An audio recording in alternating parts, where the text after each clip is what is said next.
நாம் வாழுகிற இந்த உலகத்தில் பல நாடுகள்லையும் பலவிதமான அருள் வளங்கள் செறிந்து காணப்படுகிறத நம்ம பார்க்க முடியும். ஒரு சில நாடுகள் விவசாயத்தை அடிப்படையாக கொண்ட நாடுகளாக இருக்கிறது. சில நாடுகள் டூரிசத்தை நம்பியிருக்கக்கூடிய நாடுகளாக இருக்கிறது. அதை தாண்டி அரபு நாடுகளை நம்ம எடுத்துக்கிட்டோம்னா நிறைய பெட்ரோலியம் கொளிக்கக்கூடிய ஒரு பகுதியாக அரபு நாடுகள் இருக்கிறது. தென் அமெரிக்காவினுடைய சில நாடுகளும் அப்படி இருக்கிறது. ஈவன் ரஷ்யாவினுடைய சில பகுதிகளிலும் அப்படி இருக்கிறது. இதை தாண்டி அரிதான கனிமங்கள், தங்கம், செம்பு, இப்படி பலவிதமான அருள் வளங்களும் கொட்டி கிடக்கக்கூடிய பல நாடுகளையும் நம்ம கண்ணுக்கு முன்னாடி பார்க்க முடியும். ஆனா ஆச்சரியம் என்னன்னு சொன்னா, எந்த நாடுகளில் இப்படி எல்லாமுமாக சேர்ந்த நிறைய வளங்கள் கொட்டி கிடக்கிறதோ அந்த நாடுகள் நிரந்தரமான ஏதாவது ஒரு சண்டைக்குள் சிக்கி இருப்பதை நீங்க பார்க்க முடியும். உதாரணமாக ஈராக்கை நம்ம எடுத்துக்கிட்டோம்னா, செல்வம் கொளிக்கக்கூடிய, முழுவதுமாக எந்த கடனும் இல்லாமல் வாழக்கூடிய ஒரு நாடாக இருக்க வேண்டியது ஒரு மாபெரும் யுத்த சூழ்நிலையில் அடிக்கடி சிக்கிக் கொள்கிறது. ஆப்கானிஸ்தானுடைய நிலைமை அப்படி இருக்கிறது. இப்படி ஆப்கான், ஈராக்கை தாண்டி இன்னும் பல நாடுகளையும் நம்ம பார்க்க முடியும். அந்த அடிப்படையில் ஆசியா கண்டத்தில் இருக்கக்கூடிய நாடுகள், அமெரிக்க, ஐரோப்பிய நாடுகள் தவிர்த்து நம்ம அடிக்கடி பார்க்காத, பேசப்படாத ஒரு பகுதியாக இருப்பதுதான் ஆப்பிரிக்க கண்டத்துக்குள்ள இருக்கக்கூடிய நாடுகள். இந்த நாடுகளை பொறுத்தவரையில் நமக்கு நம்ம தெரிந்து கொள்ளுகிற மிக அதிகமான செய்தி என்னன்னா, பயங்கரவாத தாக்குதல்கள், உள்நாட்டு சண்டைகள், அதே நேரத்தில் கொலை கொள்ளைகள், கடற்கொள்ளையர்கள், இப்படியான செய்திகளை மட்டும்தான் நம்ம பார்த்துக்கிட்டு இருக்கிறோம். ஏன்னா ஆப்பிரிக்கானாலே ஒரு மாதிரியான ஒரு பயங்கரமான பகுதி மாதிரி காட்டப்பட்டிருக்கிறது. ஆனால் உண்மை நிலை என்னன்னு பார்த்தீங்கன்னா, யதார்த்தமாக அந்த நாட்டு மக்களும் அந்த நாட்டு மக்களுக்கான சுதந்திரமும் ஓரளவுக்கு கிடைத்து விட்டால் அந்த நாடுகள் எல்லாம் சவுதியை விட, கத்தரை விட, ஏன் அமெரிக்காவை விடக்கூட செல்வ செழிப்புள்ள மிகச்சிறந்த நாடுகளாக மாறுவதற்கான வாய்ப்புகள் இருக்கிறது. அவ்வளவுக்குண்டான அருள் வளங்கள் அங்கே கொட்டி கிடக்கின்றது. எங்கே தோண்டினாலும் ஏதாவது ஒன்று கிடைக்கிற அளவுக்குண்டான பூமியை கொண்டவர்களாக அவர்கள் இருக்கிறார்கள். ஆனால் தொடர்ந்து எச்சியான சண்டைகளும் யுத்தங்களும் அவர்களை தடுத்து கொண்டே இருக்கிறது. அப்படி ஒரு தொடர் யுத்தத்தினால் அழிந்து வரக்கூடிய மாபெரும் கனிமங்களை கொண்ட ஒரு பகுதி தான் சூடான். சூடான்ல தொடர்ந்த யுத்தங்கள் பல்லாயிரக்கணக்கான மக்களை கொன்று குவித்திருக்கிறது. தற்போது பேசுபொருளாக மாறியிருக்கக்கூடிய அல்-ஃபஷாரினுடைய, சூடானினுடைய தாக்குதல்கள் என்ன, அதனுடைய பின்னணி என்ன என்பதைத்தான் இந்த வீடியோவில் நம்ம பார்க்க இருக்கிறோம்.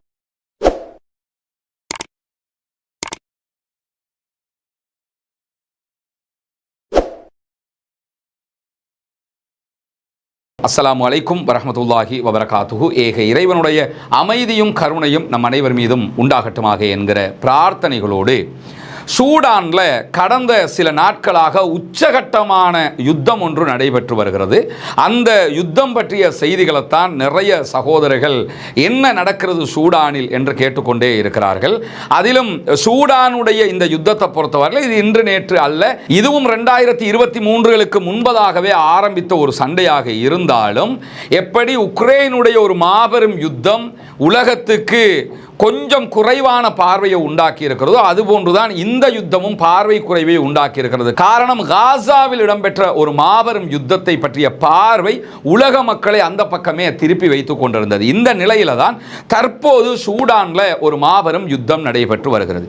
முதலில் இந்த யுத்தத்தை செய்யக்கூடியவங்க யாருன்னு பார்த்தீங்கன்னு சொன்னா, சூடானுடைய ஆர்மி போர்சஸ், யாரு சூடானுக்குரிய பாதுகாப்பு இராணுவமாக இருந்தார்களோ அவர்களுக்கும் 2003ஆம் ஆண்டுகளில் சூடானுடைய அதிபராக தாக்கம் செலுத்த ஆரம்பித்த உமர் அல் பஷீர் அவர்களால் உருவாக்கப்பட்ட RSF என்கிற ரபிட் சூடானி போர்சஸ் என்கிற அந்த அமைப்புக்கும் இடையில தான் உள்நாட்டு யுத்தம் உச்சமாக மாறியிருக்கிறது. கடந்த வெள்ளிக்கிழமைக்கு பிறகுண்டான தாக்குதல்களுடைய உச்சமாக, அகோரமாக அல்-ஃபஷர் என்கிற ஒரு மிகப்பெரிய பகுதி, பறந்துபட்ட பகுதியையே தற்போது RFS என்கிற ரபிட் சூடானி போர்சஸ், சூடானுடைய துணை இராணுவ குழு கைப்பற்றி இருக்கிறது என்பதுதான் தற்போது இருக்கக்கூடிய ஹாட் டாபிக். உண்மையிலேயே இந்த இரண்டு இராணுவ குழுக்களும் ஏன் சண்டை போடுகின்றன என்பதைத்தான் நம்ம தெரிஞ்சுக்கணும். முதல்ல இந்த RSF என்பது இராணுவ குழு தான். எப்பொழுது இராணுவ குழு ஆகியது, ஏன் இராணுவ குழு ஆகியது என்பதுதான் இங்க இருக்கக்கூடிய கேள்வி. ஒமர் அல் பஷர் என்கிறவர் 2003 காலப்பகுதிகளில் தான் ஆட்சியில் இருக்கும்போது தன்னுடைய ஆட்சிக்கு எதிராக சூடானில் இருக்கக்கூடிய பழங்குடியின மக்கள் கிளர்ச்சிகளில் ஈடுபடுகிறார்கள். சூடானில் அரபு மக்கள் இருக்கிறார்கள், அதே போன்று பழங்குடியின மக்களும் இருக்கிறார்கள். இந்த பழங்குடியின மக்களை அடக்குவதற்காக அவர் என்ன பண்றாருன்னா, ஜனாதிபதியாக இருக்கும்போது அரசாங்கத்தினுடைய ராணுவம் தனியாக, சூடானுடைய ஆர்மி போர்சஸ் தனியாக இருக்கிற அதே நேரத்தில் இந்த RSF என்கிற ஒரு ராணுவ குழுவையும் அவர் உருவாக்குகிறார். இந்த குழு ஆரம்பத்தில் ராணுவ குழுவாக உருவாகவில்லை, ஒமர் அல் பஷருக்கு ஆதரவான ஒரு ஆயுத குழுவாகத்தான் தோற்றம் பெறுகிறது. ஜான் ஜாவிட் என்கிற பெயர்ல செயல்பட்டு வந்த ஒரு நாடோடிகளுடைய பழங்குடியின ஆயுத குழு தான் இந்த குழு. இதைத்தான் அவர் RSF என்கிற பெயர்ல துணை ராணுவ குழு என்கிற அளவுக்கு உயர்த்துகிறார். அதனுடைய வளங்களை உயர்த்தி கொடுக்கிறார், அவங்களுக்கு தேவையான ஆயுதங்களை கொடுக்கிறார். எல்லாமே தான் ஆட்சியை காப்பாற்றிக் கொள்ள வேண்டும், எதிர்காலத்தில் ராணுவம் எனக்கு எதிராக திரும்பினாலும் RSF நமக்காக வந்து நிப்பாங்க என்கிறதுக்காகத்தான் இந்த வேலையெல்லாம் அவர் பண்றாரு. 2003 ஆரம்பிக்கப்படுகிற இந்த ஜான் ஜாவிடுடைய அமைப்பு RSF ஆக மாறினதுக்கு பிறகு 2013 ஒரு 10 ஆண்டுகள்ல 1 லட்சம் முதல் 3 லட்சம் சோல்ஜர்ஸ் அவங்களோட இணைச்சுக்கிறாங்க. பயிற்றுவிக்கப்பட்ட தரமான ஆயுதங்களை கொண்ட சூடானுடைய அரச அங்கீகாரம் பெற்ற துணை ராணுவ குழுவாகவே மாறிவிடுகிறார்கள். 2017களுக்கு பிறகு மெதுமெதுவாக சூடான்ல மக்கள் எழுச்சி ஒன்று உருவாகி கொண்டே இருக்கிறது. ஒமர் அல் பஷருடைய ஆட்சிக்கு எதிரான கோஷங்கள் பொதுமக்கள் மத்தியிலேயே எழ ஆரம்பித்து 2019 ஒமர் அல் பஷர் ஆட்சியில் இருந்து வீழ்த்தப்படுகிறார். இப்படி வீழ்த்தப்படுவதற்கு காரணமாக பொதுமக்களோடு இணைந்து RSF என்கிற ஒமர் அல் பஷரால் உருவாக்கப்பட்ட துணை ராணுவ குழுவும் அவர்களுக்கு துணையாக நிற்கிறது. பொதுமக்களோடு துணையாக அவர்களும் இருந்த காரணத்தினால அவருடைய ஆட்சி கவிழ்க்கப்படுகிறது. தன்னுடைய ஆட்சியை தக்க வைக்கிறதுக்காகத்தான் இந்த குழுவையே அவர் உருவாக்கினார். ஆனால் மக்களுடைய எழுச்சி அதிகமானதோட மக்கள் பக்கம் இந்த RSF என்கிற துணை ராணுவ குழு சாய்ந்ததோட ஆட்சி கவிழ்க்கப்பட்டு விடுகிறது. இந்த நேரத்தில் அடுத்ததாக என்ன செய்வது என்கிற ஒரு நிலை எட்டப்படுகிறது. 2021 ஆண்டுகள் நெருங்குகிற போது எப்படியாவது ஒரு இடைக்கால அரசு உருவாக்கப்பட வேண்டும் அல்லது ஒரு சரியான அரசு உருவாக்கப்பட வேண்டும் என்கிற மக்கள் தேட்டம் உச்சம் தொடுகிற நேரத்தில் தான் ஒரு முடிவுக்கு வர்றாங்க. எப்படின்னு சொன்னா, RSF என்கிற உமர் அல் பஷரால் உருவாக்கப்பட்ட துணை ராணுவ குழுவும் அதே போன்று ஆல்ரெடி சூடானுக்குள்ள இருக்கிற சூடானி ஆர்மி போர்சஸும் இணைந்து ஒரே போர்சஸாக மாறுவது. ஏற்கனவே ஒன்று மாதிரி தான் இருந்தாங்க, ஆனால் முறைப்படுத்தப்படலை. இப்போ ஒன்றாக நம்ம மாறணும், அப்பதான் இதுக்கு முடிவு கட்ட முடியும் என்கிற நிலைக்கு அவங்க வர்றாங்க. ஆனால் அங்கே தான் பிரச்சனையே உருவாகுது. என்ன பிரச்சனை உருவாகுதுன்னு கேட்டால், 2 இராணுவ குழுக்களும் ஒன்றாக ஆக்கப்பட்டால் சூடானுடைய இராணுவத்தினுடைய தலைமை பொறுப்பு ஆல்ரெடி இருக்கிற சூடானி ஆர்மி போர்சஸ் இருக்குமா அல்லது RSF என்கிற உருவாக்கப்பட்ட இந்த துணை இராணுவ குழுவினுடைய குழுவிடத்தில் தலைமை பொறுப்பு வழங்கப்படுமா என்பதுதான் இங்கு உருவான மிகப்பெரிய பிரச்சனையாக மாறுகிறது. அதனுடைய தொடராக 2 சாராருக்கும் இடையில ஒரு யுத்தமே உருவாகிறது. நாட்டை யாரு வழிநடத்த வேண்டும் என்கிற சர்ச்சை உருவானதோடு தான் 2 சாராரும் ஒரு மிகப்பெரிய யுத்தத்தில் நுழையக்கூடிய ஒரு நிலையை நம்ம பார்க்க முடிகிறது. இந்த இடத்துல தான் யுத்தம் ஆரம்பிக்கிறது. சரி, ஏன் சூடான்ல உமர் அல் பஷர் நிரந்தரமாக ஆட்சி செய்ய நினைச்சாரு? அவர் ஏன் RSF உருவாக்கினாரு? அதற்கு பிறகு RSFும் அதே நேரத்தில் சூடானி இராணுவமும் சேர்ந்து இணைந்து செயல்பட முடியாமைக்கு காரணம் என்ன? அப்படி சூடான்ல என்ன இருக்கிறது என்பதை பார்த்துட்டோம்னா இந்த பிரச்சனையினுடைய சாராம்சம் நமக்கு புரிய வந்துவிடும். இதுதான் சூடானுடைய வரைபடம். இது முழுவதுமே சூடான். இந்த சூடான்ல என்ன வளங்கள் கிடைக்கிறது என்பதை அல் ஜசீராவினுடைய சனட் அழகாக சுட்டி காட்டி இருக்கிறாங்க. இங்க நீங்க பார்க்கலாம், சூடான்ல கோல்டு எங்கெல்லாம் கிடைக்கிறது, தங்கத்தினுடைய மிக பெரும் புதையல் களமாக சூடான் இருக்கிறது. இங்க நீங்க பார்க்கலாம், இது முழுவதுமே சூடான்ல தங்கம் எடுக்கக்கூடிய பகுதிகள். அதாவது சின்ன சின்ன தங்கம் கொஞ்சம் கொஞ்சமாக எடுக்கிற அப்படியான இடம் கிடையாது. இந்த இடத்துல கொட்டி கிடக்கிறது தங்கம். முழு உலகத்துக்கும் தேவையான தங்கங்கள்ல பெரும்பகுதிகள் எடுக்கப்படுவது இந்த இடங்கள்ல தான். அதே மாதிரி இங்க பாருங்க, இந்த yellow கலர்ல இருக்கக்கூடிய பகுதியில் பாருங்க, டர்ஃபர் சிட்டி. இந்த சிட்டியில இந்த பகுதிகளில் ஒரு பெரிய பிராந்தியம் இது. இந்த பகுதிகளிலையும் தங்கம் கொட்டி கிடக்கிறது, அங்கிருந்து தங்கங்கள் எடுக்கப்படுகிறது. அதே போன்று இந்த நுபா பகுதி, இந்த பகுதிகளிலையும் தங்கம் கொட்டி கிடக்கிறது, இங்க தங்கம் கொட்டி கிடக்கிறது. அதே மாதிரி இங்க நீங்க பார்க்கலாம். இப்படி நாட்டினுடைய பெரும் பகுதிகளில் என்ன இருக்குதுன்னு பார்த்தீங்கன்னா தங்கம் இருக்கிறது. எனவே தங்கம் கொளிக்கக்கூடிய ஒரு பகுதி, அந்த பகுதியை ஆள்வது யார் என்பதுதான் இங்க இருக்கக்கூடிய போட்டி. வேறு என்ன இங்கே கிடைக்கும் என்று பார்த்தீங்கன்னா, இங்க காப்பர் கிடைக்கும், அதாவது செம்பு இங்க நிறைய கிடைக்குது. இந்த கலர்ல, கருப்பு கலர்ல இருக்கிறது எல்லாமே செம்பு கிடைக்கக்கூடிய இடங்கள். அதாவது எந்த இடத்துல தங்கம் அதிகமாக கிடைக்குதோ அதே பகுதிகள் இங்க பாருங்க, செம்பு எடுக்கக்கூடிய இடங்கள் நிறைந்து காணப்படுகிறது. இங்க நுபா பகுதிகளில் இருக்க அதே இடங்கள்ல, டாஃபர் சிட்டி பகுதிகளில் மாத்திரம்தான் செம்பு கிடைக்குதுல்ல, மற்ற இடங்களில் எல்லாம் நிறைந்து கிடைக்கிறது செம்பு எடுக்கக்கூடிய இடங்கள். அதே மாதிரி சூடான்ல கிடைக்கக்கூடிய இன்னும் ஒரு வளம் என்னன்னு சொன்னா யுரேனியம். இங்க நீங்க பாருங்க, இந்த பச்சை கலர்ல இருக்கக்கூடியதெல்லாம் யுரேனியம் கிடைக்கக்கூடிய பகுதிகள். டாஃபர் பகுதி, அதற்கு அடுத்த பகுதி இந்த பகுதி, அதே போன்று இந்த நுபா பகுதி, இங்கெல்லாம் பாருங்க எல்லா பகுதிகளிலுமே நிறையவே அவர்களுக்கு யுரேனியம் எடுக்க முடியுமான பகுதிகளாக இருக்கிறது. அவ்வளவு வளங்கள் அங்கும் நிறைந்து காணப்படுகிறது. அதே மாதிரி அயன், இரும்பு இருக்கக்கூடிய பகுதிகள் இங்க இருக்குது பாருங்க. இதெல்லாம் இரும்பு தாதுக்களை எடுக்கக்கூடிய அளவுக்கு நிறைந்து இருக்கக்கூடிய பகுதிகள். அதே மாதிரி இங்க கிடைக்கக்கூடிய இன்னும் ஒரு முக்கியமான வளம் என்னன்னா, ரொம்ப ரேரான கனிம வளங்கள் இங்கே கிடைக்கிறது. அதே பகுதிகளில் தங்கம் எடுக்கக்கூடிய அதே பகுதிகளை நீங்க பாருங்க, உலகத்தில் ரொம்ப ரேராக கிடைக்கக்கூடிய கனிம வளங்கள் எல்லாம் இங்கே கிடைக்கிறது. நேற்று கூட அமெரிக்க அதிபர் டொனால்ட் ட்ரம்பும் சீனாவினுடைய அதிபருக்கும் இடையில ஒரு ஒப்பந்தம் கையெழுத்திடப்பட்டிருக்கிறது. அதே போன்று அதற்கு முதல் நாள் ஜப்பான்ல ஒரு ஒப்பந்தத்தை அமெரிக்க அதிபர் கையெழுத்திட்டார். எல்லாமே இந்த அரிய வகை தாது அல்லது அரிய வகை கனிமங்கள் தொடர்பான ஒப்பந்தங்கள். இதற்கு முன்பதாக அவங்க உக்ரைன்ல இதே மாதிரியான ஒரு ஒப்பந்தத்தில் கையெழுத்திட்டு இருக்கிறாங்க.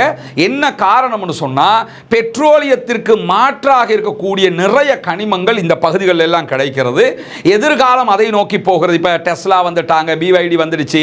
அதாவது கார்கள், வாகனங்கள் எல்லாமே பேட்டரியில் இயங்குற மாதிரி வந்துடுச்சு. அந்த பேட்டரி தயாரிப்பதற்கு தேவையான கனிமங்கள், இப்படி பல விவகாரங்கள் எல்லாமே இந்த பகுதிகளில் அடங்கி இருக்கிறதுனால தான் அமெரிக்காவே களமிறங்கி இந்த ஒப்பந்தங்களை போட்டுக்கிட்டு இருக்கிறாங்க. இப்படியான ஒரு சூழல்ல தான் சூடான்ல துணை ராணுவ குழுவும் ராணுவமாக யார் இருக்கிறார்களோ அவர்களும் யார் ஆட்சியை பிடிப்பது, யார் தக்க வைப்பது என்கிற போட்டியில் இந்த மாபெரும் யுத்தத்திலே இறங்கி இருக்கிறார்கள். அல் ஜசீராவினுடைய செனடுடைய ஆய்வு பிரகாரம் RSF என்கிற துணை ராணுவ குழு அங்கிருக்கக்கூடிய அப்பாவி பொதுமக்களை கொத்து கொத்தாக கொன்று குவித்துக் கொண்டிருக்கிறது. குறிப்பாக 2 நாட்களாக நிறைய சேட்டலைட் புகைப்படங்கள் வெளியாகி கொண்டிருக்கிறது.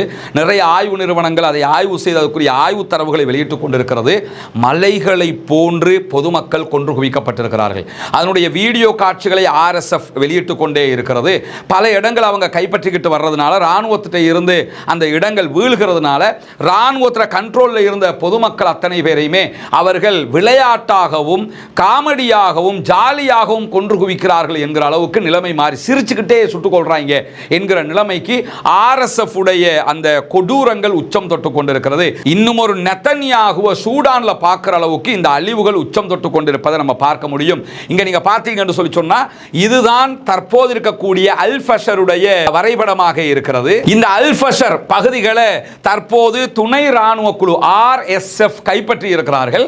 இவங்க கைப்பற்றியதிலிருந்து சூடானுடைய பெரும் பகுதியை கிட்டத்தட்ட பாதிக்கு மேல ஆளக்கூடிய ஒரு ஆயுத குழுவாக RSF மாறி இருக்கிறார்கள். இங்க நீங்க பார்க்கலாம், அல் ஃபஷருடைய பகுதிகளை தான் நீங்க பார்க்குறீங்க. நான் வரைந்து காட்டக்கூடிய பகுதிகள் எல்லாம் அல் ஃபஷருடைய பகுதிகள்.